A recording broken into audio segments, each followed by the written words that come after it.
Call the city council work session to order. Clerk, please call the roll. Councilperson Lamore, Here. Felder, Whitman, Here. Echoangeli, Here. Vining, Excused. Germaini, Here. Clark. Here. So we have a few items on our work session. I'm going to go to Mr. Pastu to start off, and then as we go, and Councilman Felder is here. Thank you, Your Honor. First item we have is Drain Commissioner David Thompson here.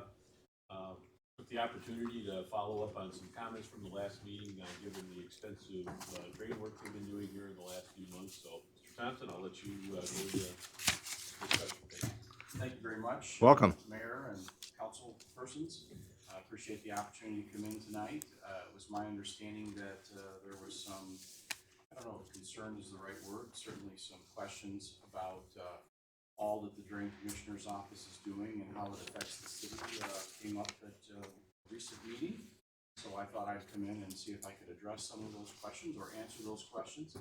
The first thing I would say is the Drain Commissioner's Office has almost zero water coming into the city. Very, very little from the agricultural areas of the county. Because most of those drains were cut off at the CSX railroad tracks many, many years ago. So yes, a little bit will come in on the very western side, but very, very little. So there's very little impact as far as the concern for the agricultural runoff and how it would impact the water in the city. I will say, however, that myself and two other commissioners throughout the state are currently working on a pilot program to improve water quality from agriculture. We're working on it's a partnership through the Michigan Farm Bureau and the NRCS, and my pilot is going to be on Plum Creek. Now, Plum Creek again impacts the city very, very little. Just at its most southern and a little bit in the eastern border when it gets into the kind of the bay area of Lake Erie. And but what the pilot program is I'm going to incentivize farmers to put filter strips in on their property because we can directly correlate that with the filter strip to how much sediment it will keep out of the drain. And if we keep the sediment out of the drain, we also keep the nutrients out of the drain. So we've worked with a number of companies and one engineering firm in particular. So we've been able to quantify exactly how much of that sediment will be kept out and apply an appropriate assessment factor for every 10-foot of filter strip that the farmer puts in to the program. It will be a 10-year agreement. It will run with the land. And if for any reason they take that filter strip out and put it back into production, they will have to repay the assessment benefit that they have received on that particular project. So Plum Creek will be my first, that will be my pilot program. And all drains that drain into Plum Creek as well as Plum Creek Direct will be available for that incentive. So it will redistribute the cost a little bit, but again, we know that we're going to get a longer drain life, in other words, between cleanouts, by reducing the amount of sediment that's going to get back into the creek. And of course, it will, as a byproduct, will reduce the nutrient loading as well. So if this is successful, this is something that I intend to roll out throughout all of our agricultural drains. And hopefully we'll be really doing a lot for water quality as well as allowing those drains to be cleaned less because there will be less need to remove that sediment. So this is my plan. Again, it doesn't affect the city very much as we don't have very much coming into the city, but as things progress and this is successful, which I fully expect it to be, what little is coming in will be more protected. Does anyone have any questions? Let's see. Questions go on. I have a couple. I think, John, you have one? Thank you, Mr. Thompson, for attending the meeting. I was the one that brought up the questions regarding the current drain maintenance projects that the Drain Commission's working on. Wasn't specifically targeted, my concern wasn't necessarily all for the River Raisin, but it was to address the ongoing problem that all of the communities in the western basin of Lake Erie have relative to algae plumes. Because as you had discussed, without having riparian or having the buffer strips, the amount of water that's being discharged via the drains into Lake Erie are carrying with it fertilizer and pesticides, which increases the frequency of the algae bloom, which does affect the city of Monroe because our water intake is 1 mile off the shore in Frenchtown into Lake Erie. And I know that's been a concern of the water department. In fact, during the summer, we mainly at our council meetings always ask Mr. Leroy what the status of the algae blooms are relative to our water supply. So, I applaud the efforts that you're doing relative to trying to get the farming community, the agricultural community to use the buffer strips or the riparian buffers, because that's a best practice relative to decreasing sedimentation and the transmission of fertilizers and pesticides into the water. So, Absolutely. And I want to follow up to say that, I don't have the legal authority to make them, put them in, because of course I only have an easement to maintain the drain. I do not own the property that the drain utilizes.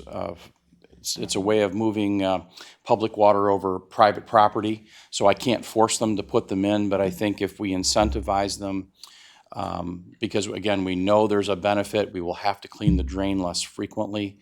That is defendable in court. The lack of nutrients getting in is a great byproduct of that. However, that is not something that I can give a break for as nutrients. That's not the way the drain code is set up, but it does allow me to do that for keeping keeping the sediment out. So, like I said, I expect this to be successful, and I expect to roll it out, on all of the other drains. In fact, this is something that if it is successful for myself and the other commissioners in the state that are experiencing the pilot program, we're gonna teach a class at our annual drain conference, and we're gonna hope that the entire Michigan Association of County Drain Commissioners begin to apply this. So we're hopeful that this isn't going to be something that's going to help us just in Monroe County, but hopefully the entire state of Michigan. follow-up question? Sure, John. Two other questions, Mr. Thompson. Hypothetically, if I own 40 acres and my neighbor owns 40 acres and I decide on my 40 acres to participate in your program, and provide the buffer strip, let's say 5 years down the road, you come in, want to do a special assessment or a drain assessment to clear the drain, are the people that have the buffer strips going to be rewarded somehow with paying less for the drain cleaning than my neighbor who didn't want to participate in the program? If they enter into the agreement. Okay. They would have to enter into the agreement, but the great thing about this program is if you're already receiving some type of federal or state subsidy for CREP, for example, this applies as well. So you can double dip. Okay. So it stacks. Every benefit stacks on top of itself. So I think that's a great thing. You still have a few who don't necessarily want to sign their property into any type of an agreement. You have some people that do filter strips voluntarily, but they don't want that long-term Yes. tie-up. I think this is going to be very attractive to them, however, because again, it's going to save them money on their assessment, and it's also going to mean the drain doesn't have to be cleaned as frequently, so that's going to save them money as well. So, every time let's face it, folks, the pocketbook is what motivates most people. So I see this as a win. Michigan Farm Bureau is very supportive. I've spoken to Monroe County Farm Bureau. They are in favor of the project. It's a best management practice, and actually it's going to help increase habitat for pheasants and other critters that sometimes suffer from a lack of habitat. So, I hope it will be very successful. I already have a few folks in the agricultural community who have been picking my brain over it. And right now, the project is waiting on is a matter of, how do we handle the flooding that hits South Monroe Town Site every year. They're in the floodplain. We're looking at some alternatives, potentially putting in regional detention, which also would have a settling effect, on sediment as well. But, you know, that's property acquisition and, you know, a lot of work with DEQ and whatnot. So it's slowing the project down a little bit. But And then my last question, does the County Board of Commissioners have the statutory authority to pass an ordinance to require the buffer strips? I don't know. I don't know what the statutory authority is of the county commissioners in that regard. Okay. I would think not. I've never heard of one. I've never heard of such an ordinance. Well, I know that some counties have ordinances that require on-site septic inspection at time of sale. Yeah, point of sale ordinance. Yeah. So I'm thinking that if they have the ability to do that, do they have the ability to require the buffer strips as a water quality measure? I will certainly inquire the next time I'm with my peers about that, but I've not ever heard of one, and I've been, you know, with the Drain Commissioner's office for 25 years. So that's a very good question, Councilman, and I will see if I can get that answer and get it back to you. Okay. Thank you, Your Honor. Appreciate it. Yes, John. My question kind of follow. Oh, Andrew, is there it kind of falls to that is trying to understand with the drain commissioner's authorities, which I know that there's those that you have, and is there a right-of-way distance that you're able to, I would say, work within or operate within? Yes, I would say 99% of all of our county drains have a 99-foot easement, or the old English measurement, 6 rods, 3 rods either side of center, and that is for the depositing of spoils and brush, trees. The folks own that. Right. So really, we're just returning to them what they own when we go through and do a clean out. I know there was an article in the Monroe Evening News about Sandy Creek, and the area they took the pictures and put in the paper and on Facebook, that's not finished. Right. So what folks got a little bit of they were a little bit misled in that, thinking that was the end product, Right. and it's not. However, I will say this, and if we have to dispose of the trees, the cost will increase by 10. It is astronomically expensive because of all the urban area in Wayne County. They do that as part of their projects. Their projects start at 10 times more expensive than ours do. So a $1 million project times 10. So there's justification with, you know, the people don't mow their right of way, so they leave a mess, so that's their mess. Now, the people that are very disciplined about taking care of their property and mow their ditch banks, et cetera, we go through, they get a little sediment, and we level that sediment, and they can pull that into their field. It's pretty fertile soil, and that's the end of it. So, you know, while we are sensitive to the fact that it does make a little bit of a mess, we're just returning to the people what they own, which is dirt and trees, in the area of the drain. I know the county, as many partners are involved with the River East and Watershed Council, and I know that they meet, they meet quarterly, but there's 2 specific meetings. And one of the last meeting, they talked about a program they were working with. I don't know if your office is working with the Watershed Council or not, or maybe some association. I know Commissioner Hoffman, I think, is the county representative.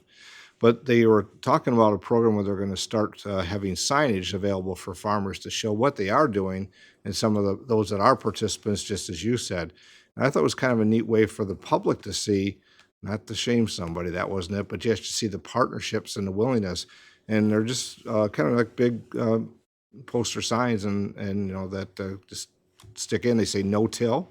So it might be a farm that's not tilling, which obviously is a benefit when you talk about runoff and how that's done. But the other was also use of filter strips, and there's a couple other signs. I just don't recall what they were going to be. Those are the 2 they showed.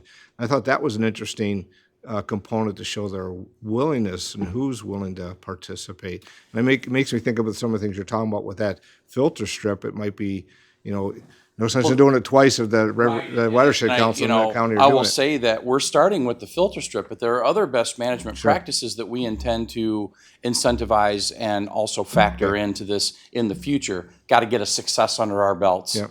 Got to have, got to walk before you can run. Make sure that the agricultural community is open and receptive, and that there's a market for what we're proposing. Yes, there's tile management, Right.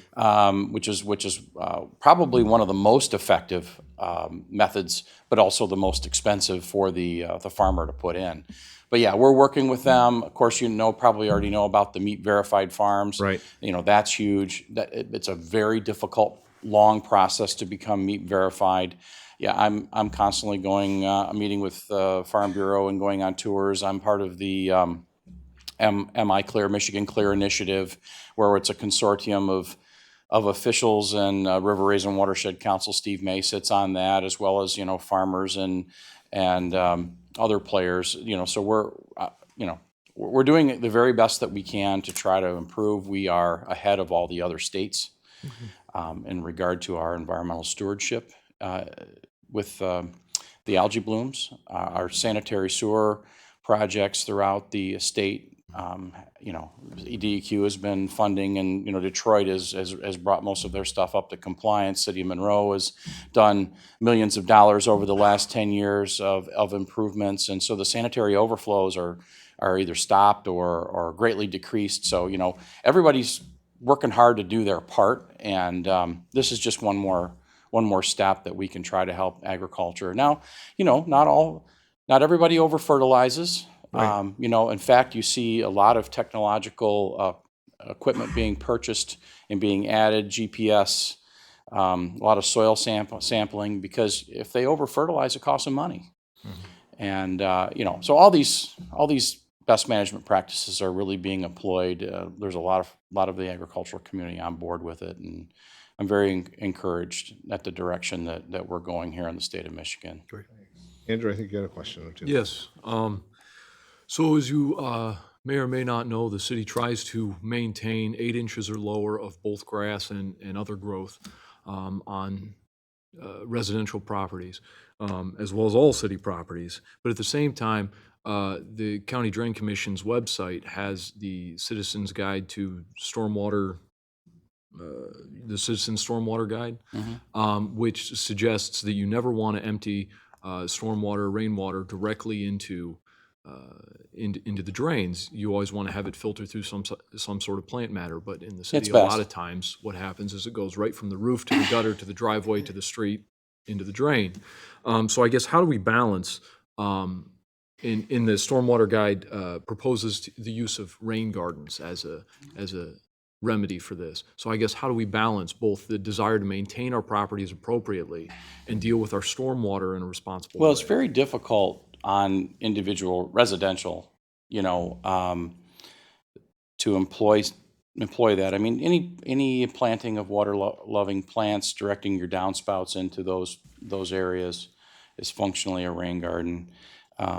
Really redevelopment, which pretty much has 100% runoff, that's something where we can gain by putting in some type of detention, try to put some green space into the parking lots to get that water to run through there.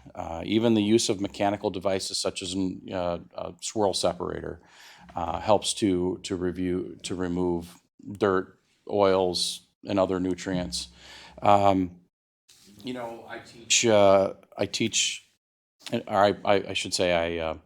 speak at Environmental Career Day for Monroe Public Schools 7th graders every year in June with the River Raisin Institute. And I have a non-point source discharge table that I can show how erosion works and runoff and that sort of thing. So one of the things I do, you're gonna wash your car, wash it on your grass.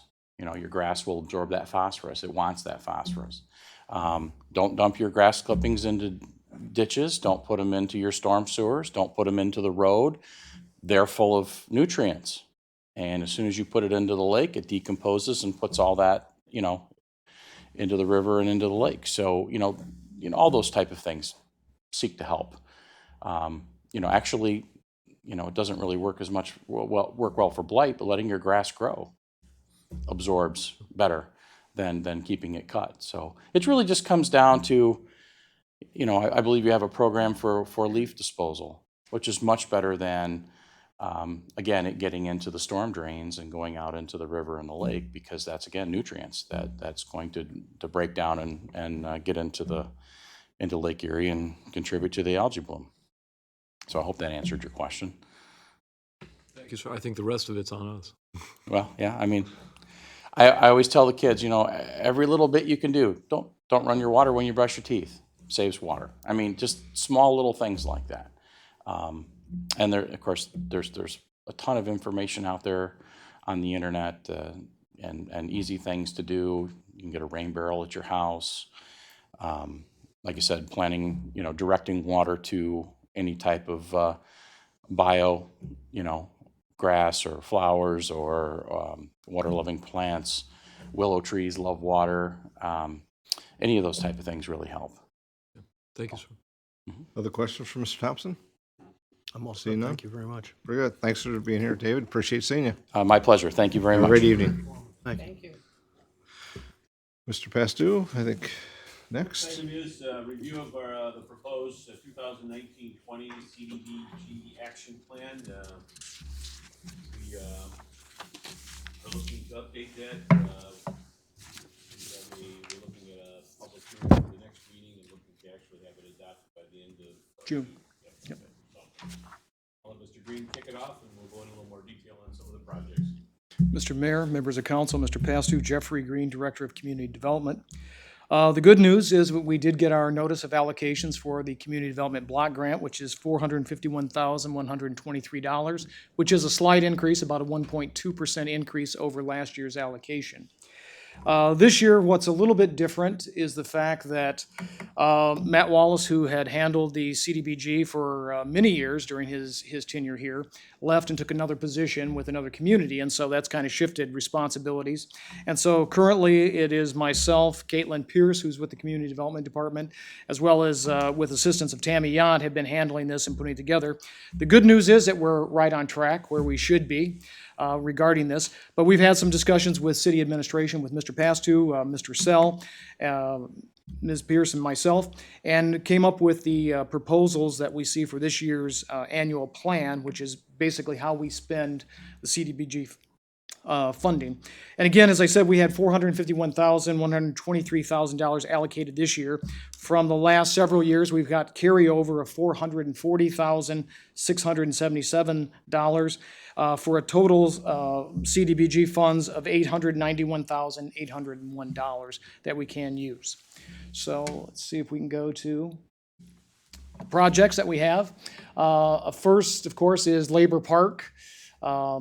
At $230,000. We have an emergency food distribution organization, which is going to be receiving an additional $5,000. The fixed program, which is, and I apologize because I'm getting a glare off that side, so I'm going to have to look to this side, which is $50,000. That's our home rehabilitation program that we operate. And as you'll remember, we have worked with MCOP to now administer that program for us. So that helps us out internally of making those type of projects happen.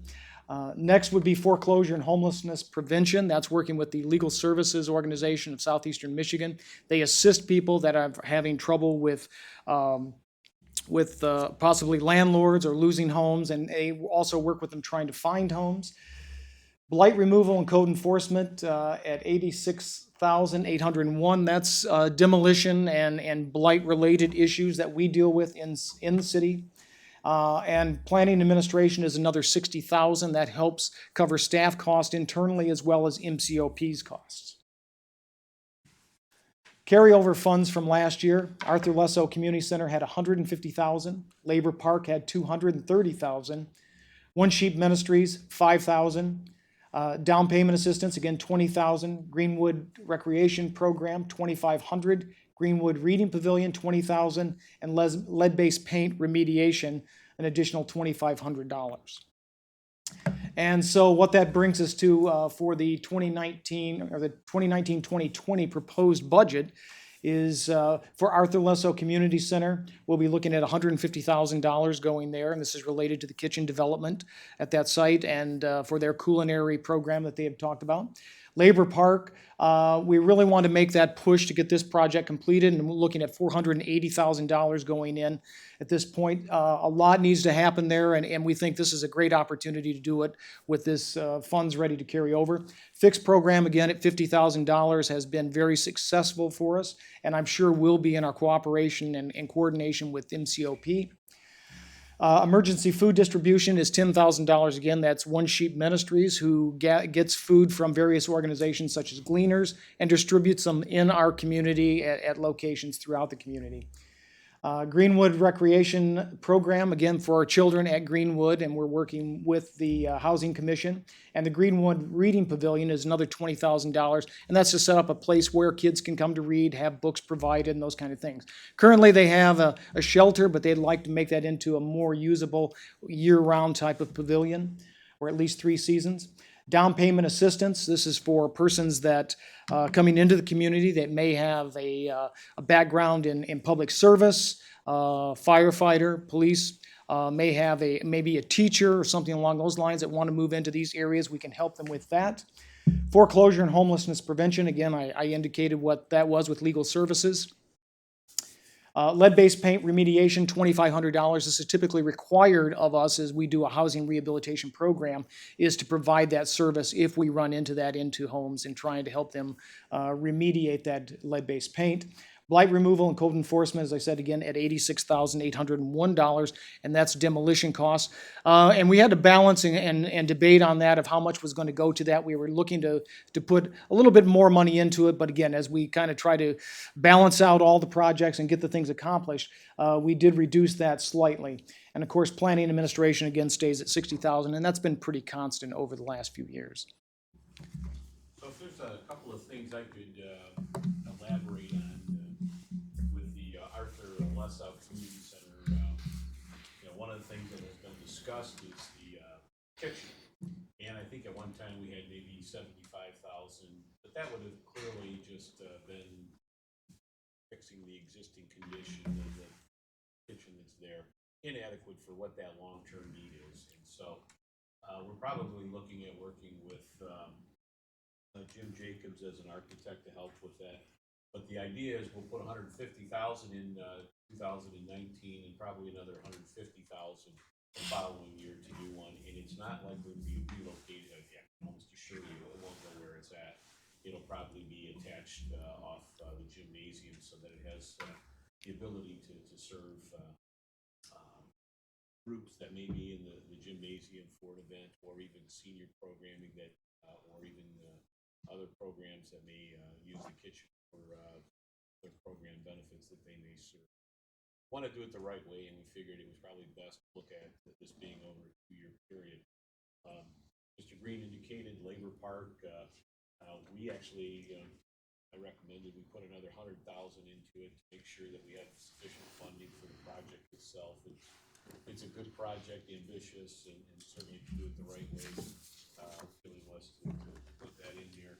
And then the other part is, as much as I've tried, I really would like to get more and more funds available for blight abatement, knocking down some more blighted homes. So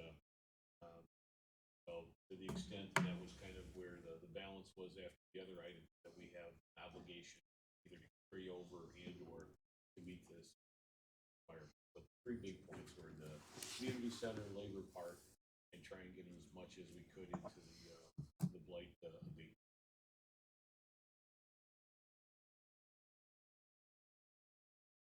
And I'd be happy to answer any questions or call Matt Wallace on the phone if we need to.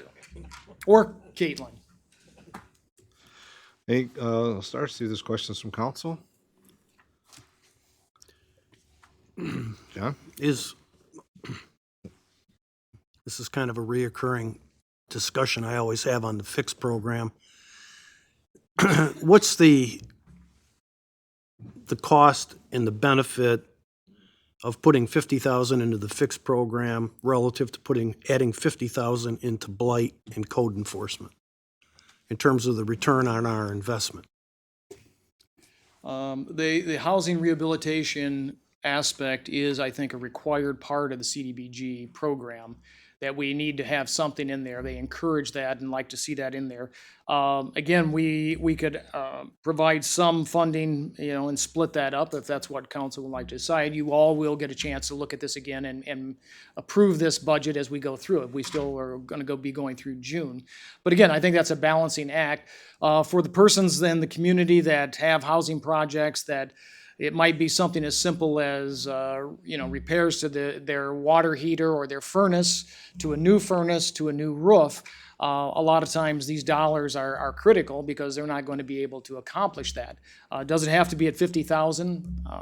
I don't know. I think that's a question that we can still debate and come up with. And again, if you're shifting it, does it resolve a problem that demolition could solve? I don't know. I don't know that would be, the idea, I think, behind all of this is trying to keep people in their neighborhoods, in their homes, and trying to help them and assist them in that way. But again, If I might just add, that what's recommended for appropriation is substantially less than what we think we're annually about. And this is reflective of reappropriating some unspent fixed money.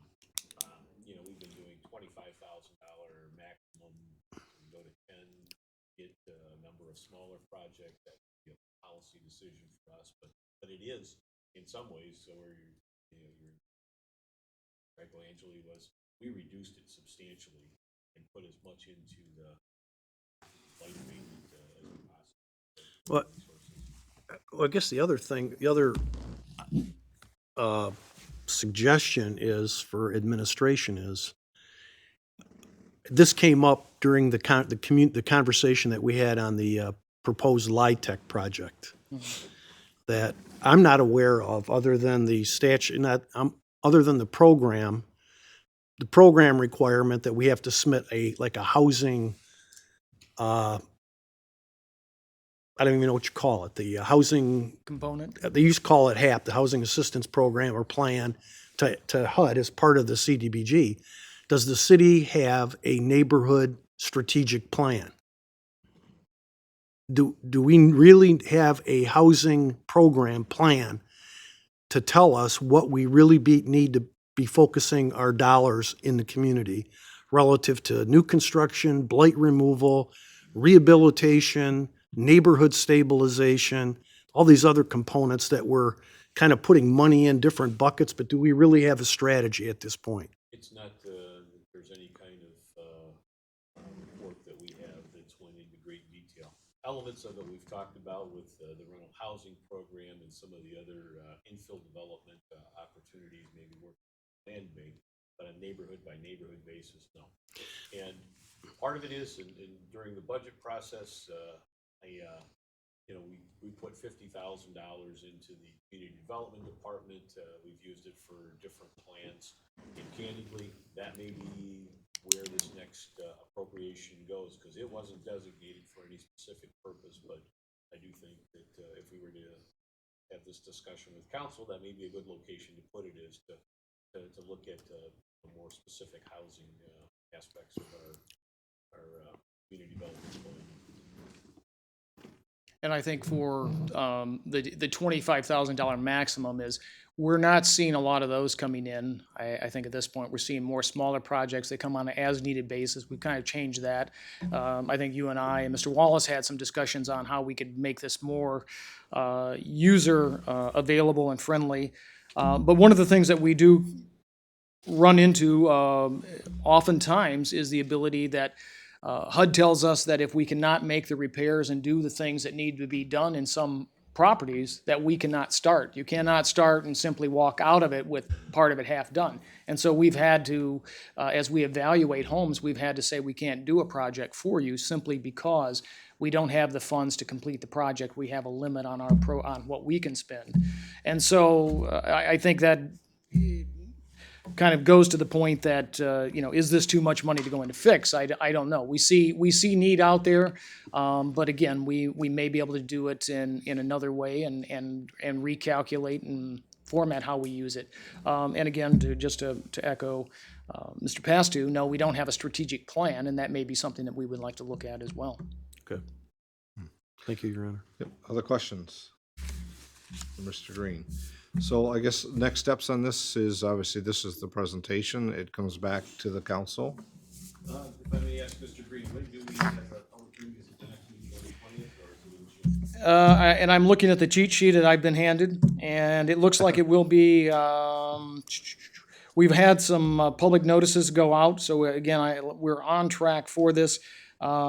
It looks like it will be about 15 days, so it will be in the paper on May 15th, and for a June 3rd meeting, it looks like. okay. So, That just gives me a time frame when it starts, so.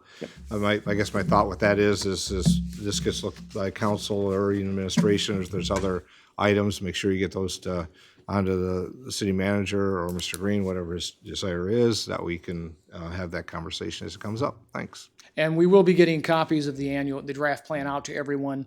Again, we were kind of scrambling as we had it all together, then they came back and said, oh, here's your allocation for this year. So we're going back to the drawing board. Thank you. Thank you. Mr. Bastu, another item on the agenda. Next item is an update regarding all of the activities placed on the Raisin corridor. Mr. Cochran has a number of positive things to talk about. Yep. Good evening, Honorable Mayor, City Council. I'm excited to stand before you today and tell you about some of the progress and things that are on the horizon related to the development in the Heritage Corridor area. And so as I go through this, I'd be happy to take questions, as there are several topics that are covered. And just one thing of note to kick it off, the River Raisin Heritage Corridor Advisory Commission did hold its first meeting about a month and a half ago. And really most of the topic of that conversation was bringing them up to speed on everything that's going on, giving them an in-depth look at the Heritage Corridor. But they did meet, and we've set our second meeting for June, and what we're realizing is that things are progressing more rapidly than what we thought, that maybe quarterly meetings aren't frequent enough. So we'll be looking to schedule more things for their agenda coming up. But tonight, just want to take you through several topics pretty briefly. But the first, I'm sure I've heard from several of you wanting an update on where things stand with the former multi-sports complex center renovations. And so there's been a team, including myself and Scott Bentley and the Battlefield Foundation, working with the collaborative. The firm that did the space analysis is also doing the final designs for the renovations that are going to start probably first quarter of 2019. And so I know this is kind of hard to see, and I don't have it more detail that I could have put on the or on the screen today, but you'll notice this is phase one, so the $2 million appropriation that the foundation received from the state. Most of it is being spent on the visitor center renovations in the front, as well as the theater on the north, where the sheet of ice was on the north side of the building. So in the front, you'll see where the mouse is. Really doing a lot of the renovations to the lobby to make it feasible for the new visitor center. It does include offices for the Convention and Tourism Bureau that signed a lease that City Council authorized, I think, in January, as well as room for the gift shop and a cafe area that will serve not a full service menu, because that'll be part of phase two, is putting in a full commercial kitchen, but more things that are available for visitors and field trips when they come in for lunch, and then also an interpretive office in the front.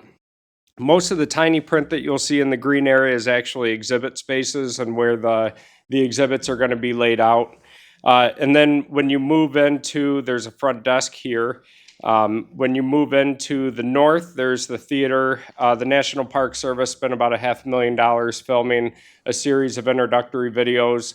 Literally, they were all over the state and the country, and they were in Canada filming these as the weather allowed over the past I think year and a half or so. And so we're looking forward to premiering those in the new theater, but this does hold about 150 people. It is stadium style. It does have a stage in front, as well as a high definition screen where they're going to be able to show these on the large screen, as well as have it available for other events too. So it was advantageous to put it in the north part of the building because it is sand. And so they don't have to bust through any concrete to do any digging. So it made the most sense to have that on the north part.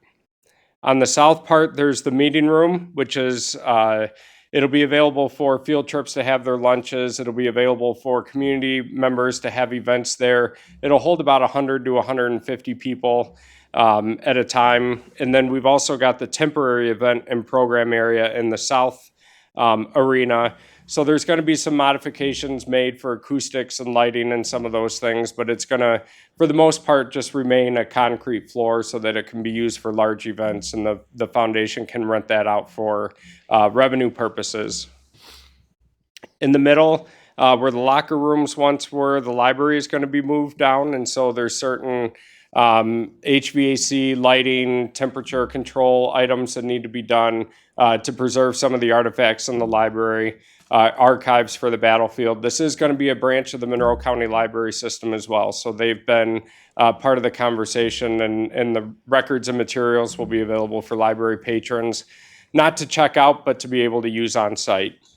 And then there's also room for the period clothing storage. So we know that there's a lot of the reenactments that take place out there. The volunteers are making costumes and things of that sort. So it'll be a large room that will not only hold those clothing items and artifacts, but also provide space to make them as well. So that's the first floor.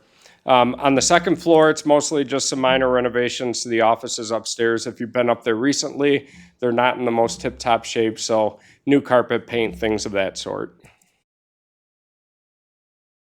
Phase 1 also includes constructing the first Godfrey ribbon farm, which is the first historic French ribbon farm that is identified as part of the Heritage Corridor Master Plan. What you'll see is kind of a rendering, an artist rendering of what it may look like. Things may shift here and there, but it is the Godfrey and Beaugrand claim, and we're doing our best to space the buildings out as historically accurate as possible. If we tried making them as they were in 1813, they would be in the middle of Elm Avenue. So it's things of that sort and those considerations that we have to take into effect as we start to construct these. And so what will really happen first is the gardens and the fence that you'll see constructed outlining the claim, some of the trees and things of that sort. We also did receive word last week that we received a rather large donation that'll be announced within the coming weeks to construct the first building as well. And so we've got secured partnership for that as well, but trying to take the $2 million as far as we possibly can, both inside and outside, so that the community can start to see development rising from the ground in the Heritage Corridor. Next, we've talked about ITC's plans to rebuild the Custer line, which is the transmission lines that run from the Maple substation out to the Monroe power plant. ITC was here and showed us sort of the path and the route that they had decided upon at our request, very graciously. They took a look at how they can make those as least impeding for the visitor and the visual as possible in the area of the national park. A lot of going back and forth with them, providing some suggested routes. And in the map that you see here is sort of as it currently is in place, but the purple line is going to be the new ITC transmission line. What you see here in the red line is the current path and the current route of both the ITC and the DTE distribution lines, as well as the orange lines on the east and the west side of Dixie Highway. So what is going to happen is the red lines that you saw are going to jump back and join ITC on the purple line behind the Education and Visitor Center, off of the National Park Service property and off of Elm Avenue to the south side of the river. Flipping back, the orange line that you see, which is the distribution line that powers the street lights as well as the parking lot for the Education Center, that is going to go away as well with the blue line. And DT is actually going to be burying those distribution lines underneath the ground to get those off of the overhead poles. So what's not changing is the lines here that ITC owns. They will be top cutting those and leaving the DTE lines, because that is what distributes power north of Noble Avenue. So we very much appreciate DT and ITC sitting together in the same room a couple weeks ago, laying out what their commitment is and all of the investment that they're making, well over $1 million at our request to help with the development. So This, because of some of the delays that we've experienced, this was originally scheduled to start this fall, but now has been pushed back to first quarter of 2020 as well. Any questions so far? I don't see any. That's a nice commitment of burying the lines underground. It is, and I'll say we did also ask them about burying this section in front of the sidetrack because that also, it provides the electricity for the street lights up and down Elm in this area, as well as the traffic signal at Elm and North Dixie. And so we made that request for them to bury that one, and we haven't heard back yet, but we'd ask them to consider that. Great. Also, we did have a conversation with DT about looking at the style of the streetlights that are in the Heritage Corridor. Looking at, right now they're the arm that comes off the wooden pole, but we're going to take a look and work with DTE to make those streetlights match more the character of the Heritage Corridor, including looking at the style that's on the Winchester, Rossler Street, and Monroe Street Bridge, sort of the older looking streetlights, and replace those. And make that a template and a plan throughout the Heritage Corridor. So Mark, I'll ask, because I know that there was some discussions on the line that comes south before it goes across the river. Is that the revised location that is right there by Elm? Yeah, so Okay. this is what this is showing is only the direction of the line, not necessarily where the poles are going to be. There's been some environmental work that ITC has been doing to determine the exact location, but I will say that there is going to be a pole in this area. And we've been working with them, showing them the plans for the reconstructed Godfrey farm and trying to move that as far west as possible. And they were able to do that. It'll be closer to the railroad tracks. Because there is an easement on each side as well that will impact what can be planted and built underneath those lines. But One of those property acquisitions a while ago that is just east of the current sidetrack, knowing that that's within the city's property, provided some additional space to move west. it did. So you think about, I bring that up because you think about the years that we've been working on this as a council, a city, and what those acquisitions long ago had a great purpose. Yeah, and so when we looked at these lines, the DT distribution lines that go along the east side of the railroad tracks between the tracks and Detroit Avenue, those will also go away. DT made the commitment to remove those as the customers are removed. And so I'll get into a little bit what we have left to acquire on Elm Avenue, but that also includes the existing Battlefield Visitor Center. When the renovations are done at the former multi-sports complex, the National Park Service will move their facility over there. And they do have it programmed in their budget to demolish that structure next fiscal year. So those lines will also be removed. And then the customers that are east of Detroit Avenue will be served off the line that comes down off Detroit. Mm-hmm. Right. So next, we have Mr. Green and I met with Scott Bentley and Brian Egan, chair of the advisory commission, as well as Scott Bentley with the professor from the University of Michigan Dearborn, who is interested in bringing a field archaeological class down to Monroe in the area of the battlefield starting this fall. And so that will require an agreement with the city, which will be coming before city council probably sometime this summer. But it'll be really great opportunity for students in the archaeological field to assist us in the area that you see the yellow circle, where we're going to be constructing the first French ribbon farm. And so they'll be helping us determine where the exact location of structures were, where we should build them in the future. But there's also the discussion with the University of Michigan to continue this, not just this fall, but ongoing throughout the Heritage Corridor into the future. So another exciting partnership that we're forging with them and their willingness and interest. So part of that is the university wants assurances that their students aren't going to be digging into anything that is hazardous or contaminated. And so we did receive about a $23,000 grant from the Downriver Community Conference to do environmental assessments in the area where the paper plant once stood. So that work is also going to be happening this summer. But again, that's a grant that we don't have to pay back. So those are the best types of funds that we love. But it just happened to come at just the right time so that we can provide those assurances to the university and the funding opportunity we were approached with. Next topic is future land acquisition strategy. So as I've updated council before with some of the donation that we got from the National Park Trust, as well as finding some additional land match that was approved by the DNR.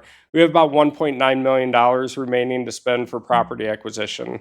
And so I sat down with Scott Bentley and Jim Vanderveen with Land Matters, and we developed a strategy on the remaining $1.9 million where we want to focus. Because of the priority that was set by the National Park Trust and the Carls Foundation, the first property they want to see us acquire is it's about a 2 or 3 acre parcel on Rose Street that's at the top of the National Park Service owned property. So kind of behind Carter Lumber. So that'll be it's a conversation that we're having with the property owner, trying to have at this time. And then the rest of the money is going to be spent trying to acquire the properties on Elm Avenue. There's 8 left. 5 of those are on the riverfront and 3 are on the north side that don't have access to the river and Lake Erie. And so can't say how many of those we're going to be able to pick up because we don't know if all of those are willing sellers, but we're trying to have conversation with all of them to find that out now and really place a priority on adding to the contiguous property that we've acquired so far. If we still have money left or not all the property sellers are willing, then we'll move to the south area of the river in the area of Hellenberg Park.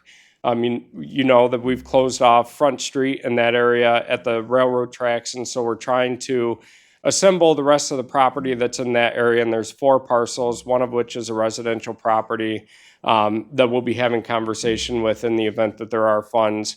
And then after that, if there's still funds available, we'll continue to work on Franklin Court, where we also know that there's willing sellers, which complements the Greenway Trail that goes down to Plum Creek.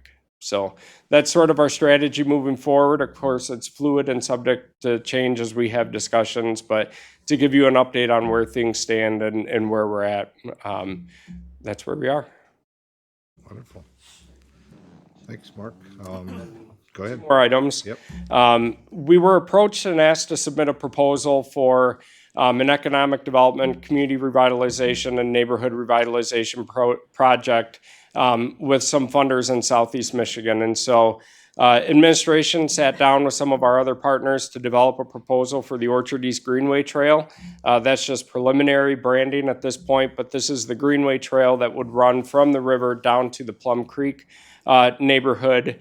Most of that's the dilapidated vacant industrial property in between the 2 railroad tracks. And so we put together a proposal that we'll be presenting this summer for a couple $1 million to acquire, assess, remediate, and construct the trail. And if you'd like, I can provide you with a copy of that draft request that we'll be submitting. But it's kind of as we talk about the Heritage Corridor, what our priorities are, where we shift, which activity area do we want to focus on? It kind of comes and goes as funding comes and goes. So we'll cross our fingers and hope that we find success with this. But one of the important pieces of this Greenway Trail is that we would establish a maintenance endowment. We know that with some of the problems that we're having with the Heritage Trail falling into disrepair, who's responsible for paying for that? We would make sure that there's money put away to maintain this property in perpetuity as well, so that we're not saddled with all the responsibility. And then finally, resulting from the conversation we had with the National Park Trust, they would have preferred that the land that we're acquiring with their grant go to the National Park Service. Because we're trying to use their funds to leverage Natural Resources Trust Fund, we have to put a deed restriction on there that the land will be held by the city in perpetuity for public recreational use, meaning that we can't transfer that land to the National Park Service. But what we've run into that some of the funding partners would like to see is some sort of assurance that the city is working together with the National Park Service, although they're not the owner of the property, that it's being managed and maintained along with the Park Service for the purpose of the growth, development, use, and education related to the River Raisin National Battlefield Park. And so you'll remember in 2014, the city received a grant from the American Battlefield Protection Program to develop a cooperative land management plan.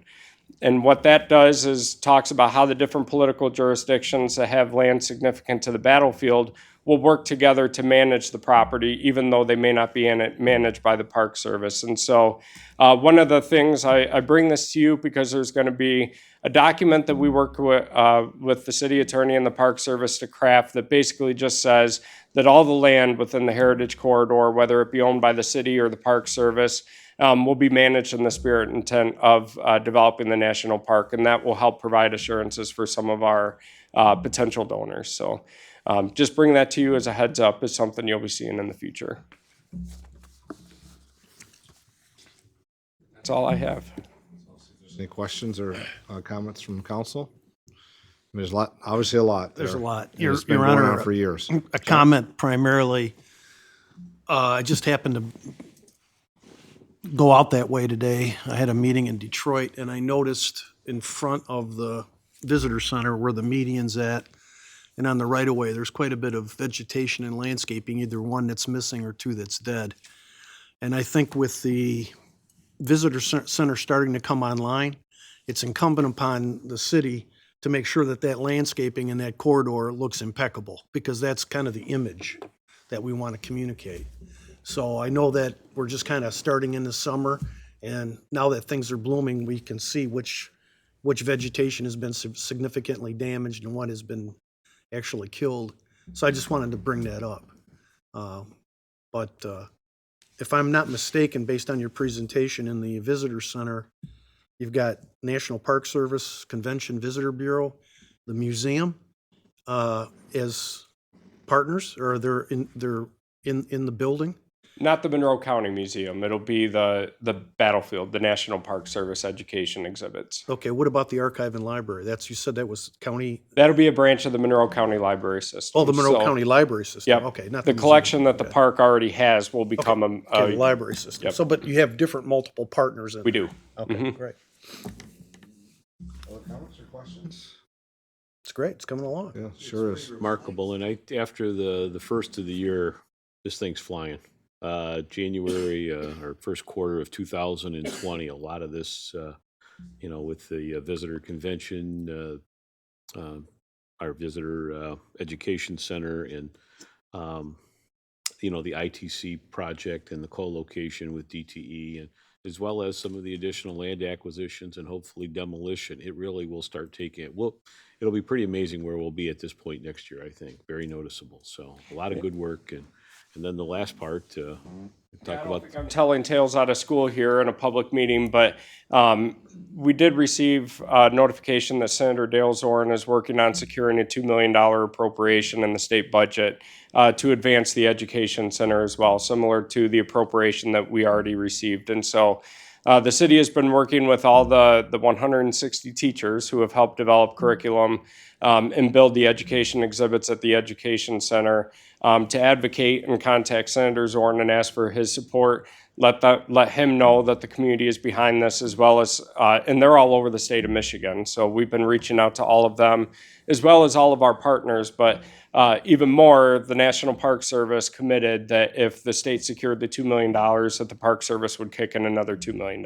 So I would encourage you in your discussions with Senator Zorn, let him know that you appreciate and support his efforts going forward as we move through the state budget. So. And thankfully, U of M wants to get involved, not Michigan State. Where's Patrick at? Oh, there he is.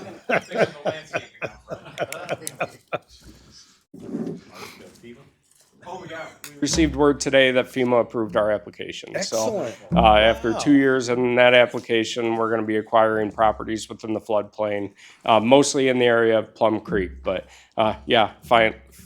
finally, And it's a great, 2 years? yeah. and the beauty of it is that a lot of, with the FEMA allows us to leverage some of those funds for other uses as well, I think. So it's amazing how much has fallen into place here in the last just few weeks, it seems like, so. And that just strengthens the conversation as we talk about your priority list that were there, but also looking at that trailway presentation that you're going to be making to another organization regarding funding, having that at the south end is really another opportunity. You go to national parks, you don't have to go to the main office. You can just go into the park no matter where it is, and you can find the first office, and you'll find your way through the rest of the national park property and on the property that's partnered with. And that trail, having down sort of the south end with the floodplain items, just strengthens that conversation to connect the two. Yeah, and you'll notice with the trail, when we looked at what to brand that and what to name it, we really wanted to draw in the neighborhood component of that and making sure that the Orchard East neighborhood is being included in all the development that's happening more to the north. And so we're talking about, it's not just taking people to the national park, but it's taking them, connecting them to the trail that goes downtown, connecting them to the state park and the International Wildlife Refuge, and eventually the new hospital campus. And so it's really an economic development opportunity as well, and connecting people to jobs and commerce. The opportunity to message what our community's about when you talk about the Orchard East over the decades and century of those that came to Monroe, and the ability to tell that story through generations, as well as the national park story and the battlefield, I think is wonderful. I think here in council, there's members that were born and raised and lived there, and councilman members in the past. And you look in our community, there's much connections there with families and family names. So I think it's a great opportunity to tell that story as well. Use. Yeah. It's wonderful. Thank you, Mark. Andrew. Just one point, since you brought up connecting the rest of the community, especially the downtown with the rest of the corridor, I was wondering if there was any future plans of incorporating other historical assets of the city in the corridor. Yeah, area. so, I mean, if you look at what the River Raisin Heritage Corridor is, it's the River Raisin Heritage Corridor East Master Plan. And what was designed is this is to focus on the east side, but eventually the master plan is to draw them all the way out to Dundee, right, where the Macon Reserve was, and draw visitors all the way from 75 out to the western portion of the county, and how we Settle connect. with connecting them with the downtown, but sure. Yep, and continue, make it a whole day, not just the downtown area. But yeah, and we're looking at this from a regional perspective. So, this is not just a 1 mile section of trail, but how we're connecting them to an even greater section of trails that hopefully will connect to the Downriver Link Greenways up to the Iron Bell, and then west out to Dundee. Okay. So this is very much a starting point, but as we continue through the years, we do anticipate in our discussions to incorporate other historical assets in the larger community. Mm-hmm. Okay. Yeah, eventually. I mean, the property that the county owns out at North Raisinville Road and North Custer Road would be involved in that too. But I think it's a good point to look forward to developing the River Raisin Heritage Corridor West Master Plan. I think I'll just add to that, Andrew, with the whole discussion on East First Street and what's going to happen out at I-75, we can achieve that, and there will be the straight run to the downtown if you're driving and want to go right downtown. But also the DDA has been talking about opportunities as they're looking at improvements in the downtown area, but also that opportunity to extend the Riverwalk from there along east get to the national park area as well. So there is discussions. I know then they go back and look at the plans, all those other historical assets that are within the city, from the Kentucky Memorial Monument, the Sawyer Homestead, all those that play a role to how we have to connect that together to get those that visit and those that are here to understand it, but also travel that way. So there is the East Master Plan as we currently have, and I think there's the opportunities to do the first steps and move right on through. So I appreciate you bringing that up. Thank you, sirs. I look forward to the discussion. Thank you, Mark. You're welcome. Oh, Your Honor, I'd like to add one other item for discussion. On our regular agenda tonight, we had presented a resolution opposing House Bill 4046 that would preempt local zoning for short-term rentals. This past week, the House Local Government and Finance met and made some recommended changes that addressed a handful of the items that were referenced in the resolution. The resolution was drafted based on the bill introduced. I would recommend tonight that we withdraw that item from action. And I did provide with you, from Gongware, a legislative monitoring service that we have, where we subscribe to, and it goes into some details. I think a couple of the more pertinent points is that they are, I think in some cases, reconsidering the aspect of preempting all local zoning, also addressing some of the concerns about the Visitor Convention Bureau, how initially they didn't look like there would be anything that they would propose similar to other hotels and motels as well. So while I say that, the resolution was prepared based on the bill as drafted. There's been subsequent changes and has actually been forwarded on to the House Commerce and Tourism Committee. But at the same time, I don't think we should be letting our guard down. Right. But I would ask that we just hold off on taking any action tonight on the resolution. I know that you received some input from council and other members as well and staff on this. And as I look through this, there are some of those items that we are raised are addressed. I agree. Now we can't let our guard down because I do appreciate the fact that the sponsor of the bill has made a comment. I don't see one of the co-sponsors comment that's from our region. I'd like to see a comment from one of our county representative, just to see how this goes forward. So I think this is a start. I think it's something we still have to keep aware of because as it moves through, to stay on top of it. But I understand with the Lodging Association, tourism, their input, I think, will hopefully answer also those other questions that council and other members had about making sure they're paying their share of that as well. The inspections on the housing, I think, is important as well. There may be other comments from council on this where we are, at least currently. So your request is to remove it this evening, but not necessarily that it's gone away, other than in fact to be ready to bring it if we don't get some other resolutions we're looking for. John? A question, Your Honor. I guess why remove it? Why not adopt the resolution and send it to Shepherd and to Dale and Joe Bellino to let them know that we're opposed to this? Now, there may be components that is negotiated, but why not just get it out there saying that we're opposed to losing local control? I mean, if they change it, that's great, but why not get it out there that we're opposed to it? My sense of it was if we were to do it, to rewrite it a little more specific, that what came out of committee. I think in a general sense, it's all there. Maybe if there was some wording in there that was, we'll adopt the resolution as initially introduced, at least you're on record of what you oppose. Right. But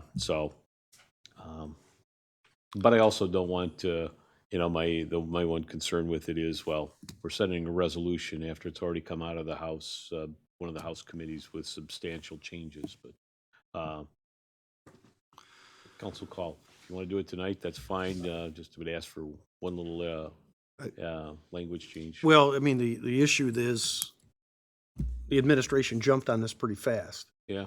But what's happening in Lansing is these bills are moving very quickly through committees and hearings in order to try to get them approved as fast as possible. And when we're on a 2-week cycle, Yeah. it's awful hard for us to catch up, So I don't know any other way to do it.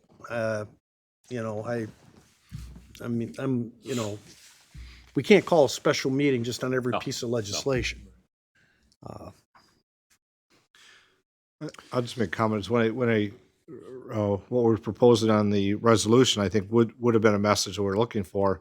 With the changes, I'd hate them to receive it and say, we've already addressed that, and then just not look at the other parts that may rise to the importance of it.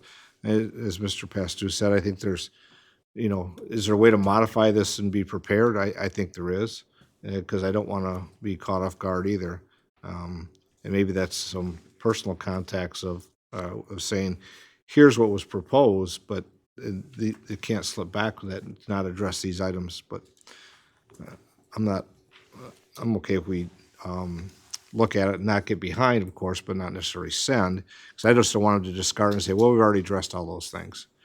And then if even though it changes, then I'm not sure what that makes a difference or not, so. But it is, Andrew? I'm supportive of the administration's view towards adopting the resolution.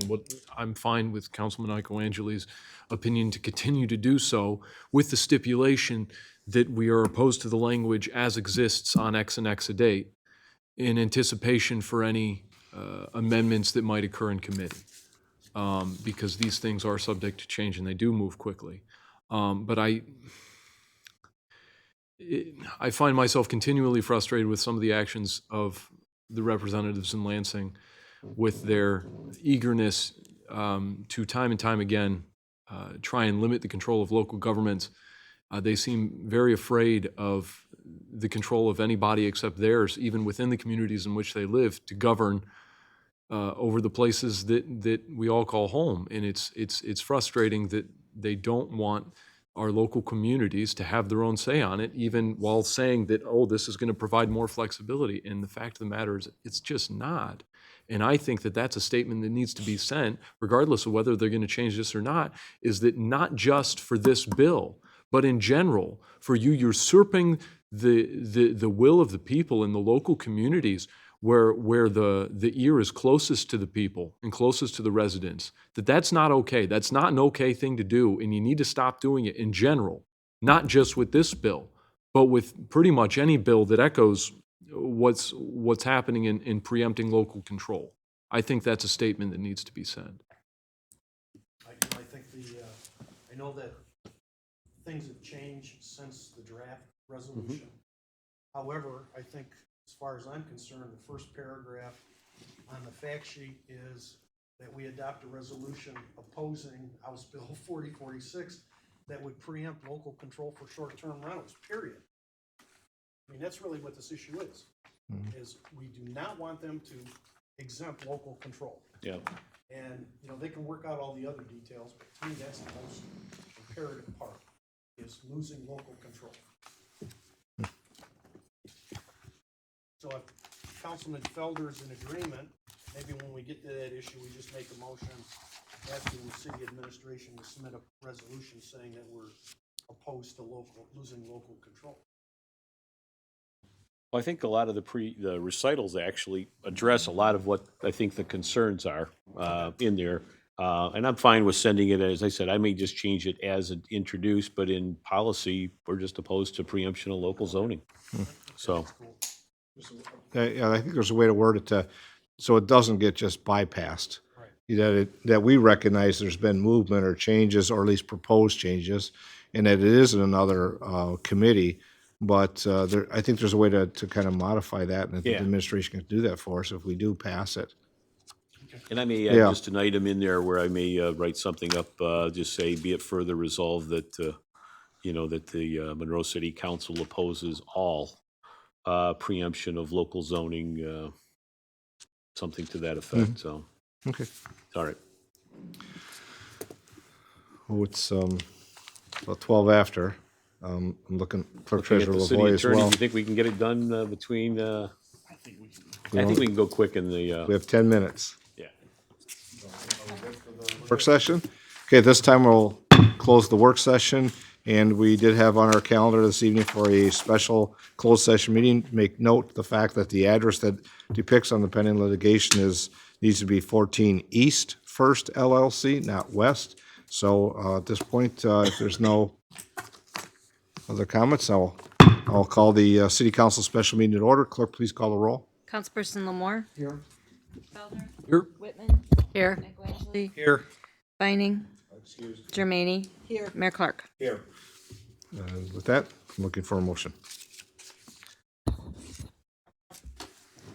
Your Honor. Make a motion that we go into closed sessions to discuss litigation regarding, what's the address?